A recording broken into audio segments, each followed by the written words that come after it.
ذرا سوچیں، سمندر کے بیچ ایک جزیرہ بنایا جائے، اس پر سونے جیسے چمکتے ولاز تعمیر کیے جائیں، اور دنیا بھر کے امیر لوگ وہاں آ کر شیمپین کے گلاس اٹھا رہے ہوں، جبکہ ان کے قدموں کے نیچے موجود زمین ہر سال آہستہ آہستہ نیچے دھنس رہی ہو۔ یہ کوئی سائنس فکشن نہیں، بلکہ دبئی کے پام جمیرہ کی اصل کہانی ہے، ایک ایسی کہانی جس میں دولت اور فطرت کے قوانین ایک دوسرے سے ٹکرا رہے ہیں۔ آج ہم اس چمکتی ہوئی جنت کے پیچھے چھپی ہوئی حقیقت آپ کے سامنے رکھیں گے۔ کہانی کا آغاز سن 2001 میں ہوتا ہے، جب نخیل گروپ نے خلیج فارس میں $13 ارب کی سرمایہ کاری کی۔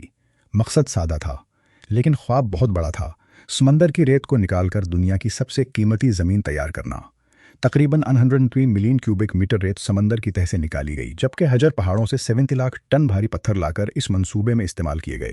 اس محنت کا نتیجہ یہ نکلا کہ صرف 7 کلومیٹر کی قدرتی ساحلی پٹی کو بڑھا کر 78 کلومیٹر کی لگژری واٹر فرنٹ زمین میں تبدیل کر دیا گیا، صرف ان لوگوں کے لیے جن کے پاس بے پناہ دولت موجود ہے۔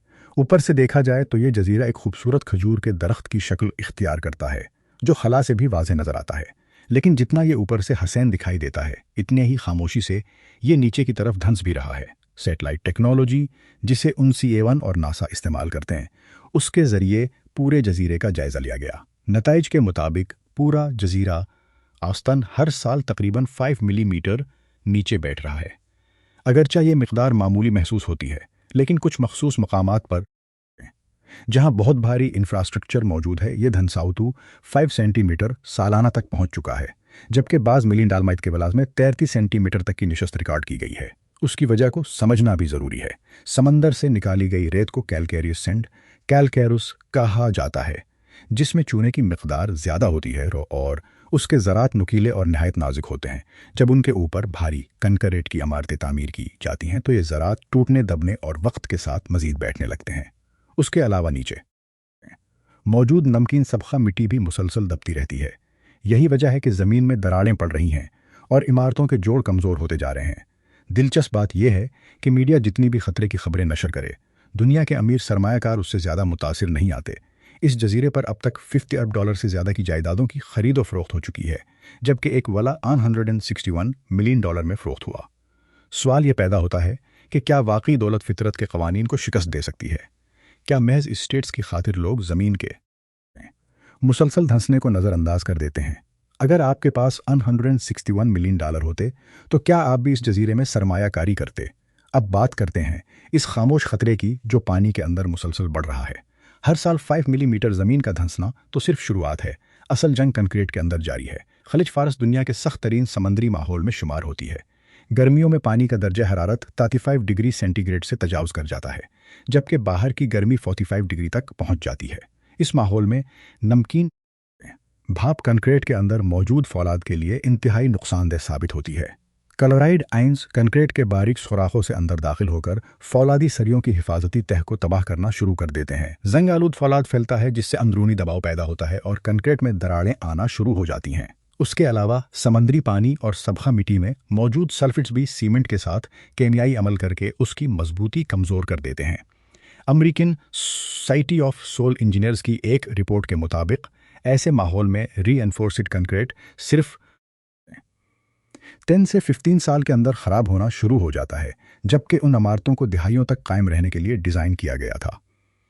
کئی ولاز کی بنیادوں کی تصاویر میں دراڑیں، پانی کا رساؤ اور زنگ آلود فولادی سلاخیں واضح دیکھی جا سکتی ہیں۔ ان عمارتوں کو محفوظ رکھنے کے لیے اب سلفیٹ ریزسٹنٹ سیمنٹ، دراڑوں کو بند کرنے والے خصوصی کیم کاربن فائبر کی پٹیاں اور تیل کی پائپ لائنز میں استعمال ہونے والے کوروژن انہیبیٹرز تک استعمال کیے جا رہے ہیں، لیکن اس سب کی قیمت بہت زیادہ ہے۔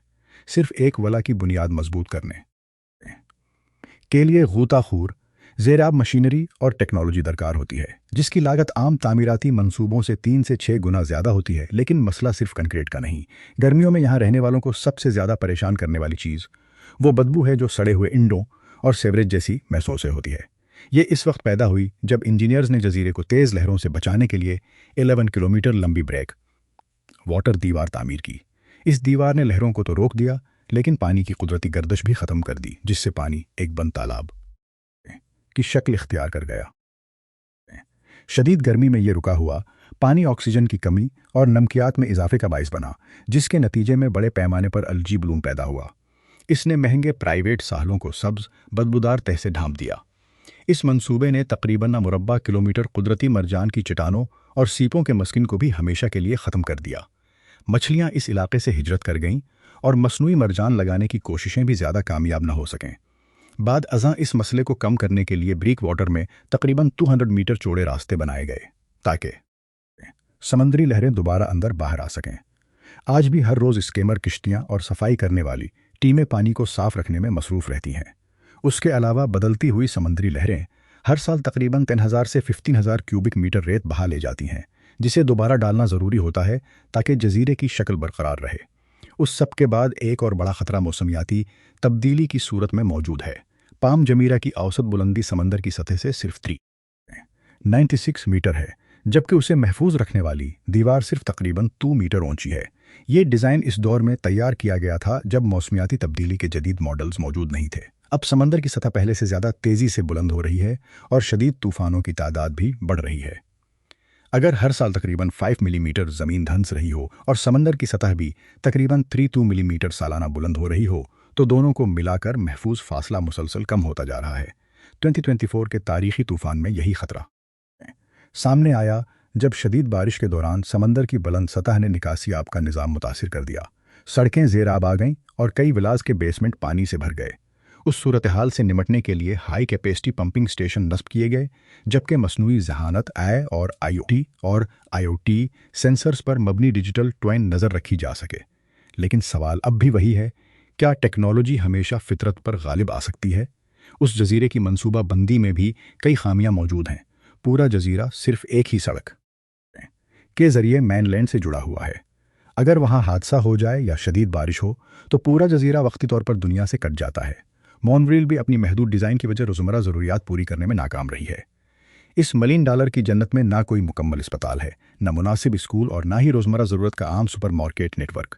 اسی وجہ سے مختلف پراپرٹی رپورٹس کے مطابق ولاز میں خالی رہنے کی شرح تقریباً 22 سے 25%، جبکہ ہائی رائز اپارٹمنٹس میں 33 سے 50% تک پہنچ جاتی ہے۔ یعنی یہ جگہ رہائش سے زیادہ سرمایہ محفوظ رکھنے کے لیے استعمال ہو رہی ہے۔ اب سوال یہ ہے کہ اس سب کی دیکھ بھال کا خرچ کون برداشت کرتا ہے؟ بہت سے لوگ سمجھتے ہیں کہ نخیل یا دبئی حکومت اس کی ذمہ دار ہے، لیکن حقیقت یہ ہے کہ ہر نجیول یا عمارت کی مرمت اور دیکھ بھال کی ذمہ داری مکمل طور پر اس کے مالک پر ہوتی ہے۔ ایک ولا کی بنیاد کی بڑی مرمت پر 3 لاکھ سے 4 لاکھ ڈالر تک خرچ آ سکتا ہے۔ اسی وجہ سے بعض اثاثہ جاتی کمپنیاں اخراجات کرنے کے لیے ضروری مرمت بھی مؤخر کر دیتی ہیں۔ مارکیٹ بھی اس غیر یقینی صورتحال کو محسوس کر رہی ہے۔ جائیدادوں کی حقیقی خرید و فروخت میں تقریباً 8% کمی دیکھی گئی ہے، جبکہ حالیہ سودوں میں تقریباً 58% اب بھی آف پلان پراپرٹیز پر مشتمل ہیں، جہاں سرمایہ کار مکمل خطرات کو سمجھے۔ اور جیسے یہ سب کافی نہ تھا، 28 فروری 2026 کو خطے میں بڑھتی ہوئی فوجی کشیدگی کے دوران ایک گرا ہوا شاہد ڈرون فیرمونٹ دی پام ہوٹل کے داخلی حصے کے قریب آ گرا۔ اس واقعے میں کئی افراد زخمی ہوئے، اردگرد کی عمارتوں کے شیشے ٹوٹ گئے اور اس کے اثرات دبئی کے دیگر اہم مقامات تک محسوس کیے گئے۔ اس واقعے کے فوری بعد صرف 48 گھنٹوں میں دبئی بھر میں ہوٹل بکنگز میں تقریباً 60% کمی ریکارڈ کی گئی۔ پہلے ہی ہفتے میں 80,000 سے زیادہ بکنگز منسوخ ہوئیں، 37,000 پروازیں متاثر ہوئیں اور ہوٹلوں کی اوسط بھراؤ کی شرح 15 سے 30% تک گر گئی۔ اس ایک واقعے نے دبئی کی محفوظ سیاحتی منزل والی ساکھ کو شدید دھچکا پہنچایا۔ آخر میں سوال یہی رہ جاتا ہے کہ کیا پام جمیرہ جیسی لگژری جنتوں کا مستقبل واقعی محفوظ ہے، یا یہ صرف ایک مہنگا خواب ہے جسے زندہ رکھنے کے لیے مسلسل اربوں ڈالر خرچ کرنا پڑتے ہیں؟ یہ جزیرہ راتوں رات سمندر میں غائب نہیں ہوگا، لیکن اس 12 ارب ڈالر کے شاہکار کو برقرار رکھنے کی قیمت ہر گزرتے سال کے ساتھ بڑھتی جا رہی ہے۔ اگر آپ کے پاس اتنی دولت ہوتی تو کیا آپ اس چمکتی ہوئی زمین میں سرمایہ کاری کرتے یا ایک پرسکون اور محفوظ زندگی کو ترجیح دیتے؟